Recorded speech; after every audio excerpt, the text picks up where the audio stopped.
Oklahomans now have a much clearer picture of what the playing field is going to look like for the general election coming up on November 3rd. This past Tuesday's primary yielding a few surprises along with the mostly expected outcomes. ONR's Jason Doyle reports on the races we're all going to be talking about for the next 3 months.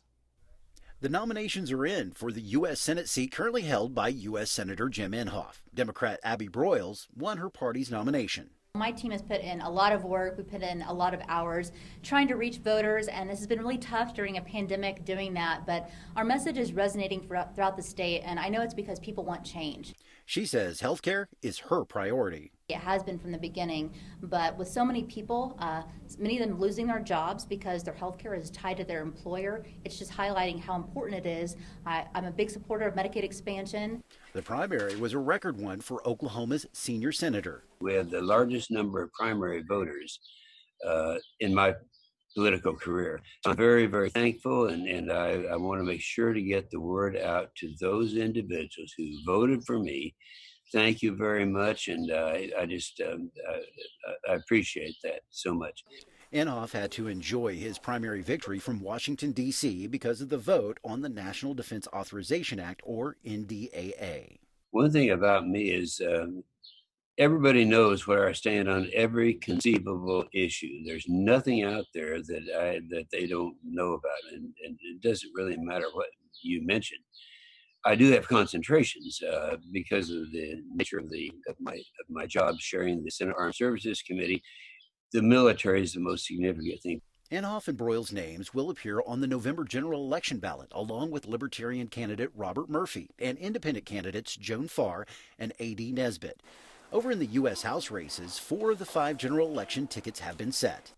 Republican incumbent Congressman Kevin Hern will face Democrat Kojo Asamoah-Caesar and Independent Evelyn Rogers this fall for the 1st Congressional District. In the 2nd Congressional District race, a 3-person field has been set with Republican incumbent Congressman Markwayne Mullin winning his primary, only to continue defending the seat from Democrat Danielle Lanier and Richie Castaldo. Just a 2-person race for the 3rd Congressional District seat currently held by Republican U.S. Representative Frank Lucas. He'll face Democrat Zoe Midyett. Congressman Tom Cole of the 4th Congressional District handily won his primary. He'll be up against Democrat Mary Brannon and Libertarian Bob White this fall.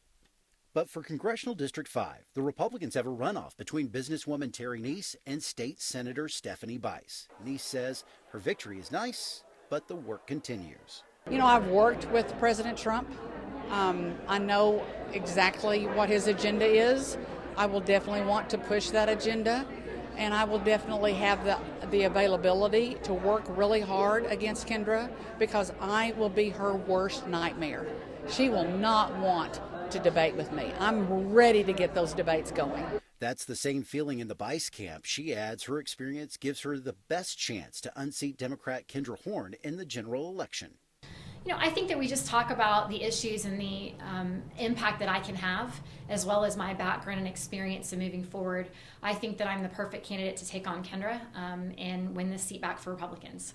The winner will face Horn, who easily won her primary and wants to keep working on issues that affect Oklahoma.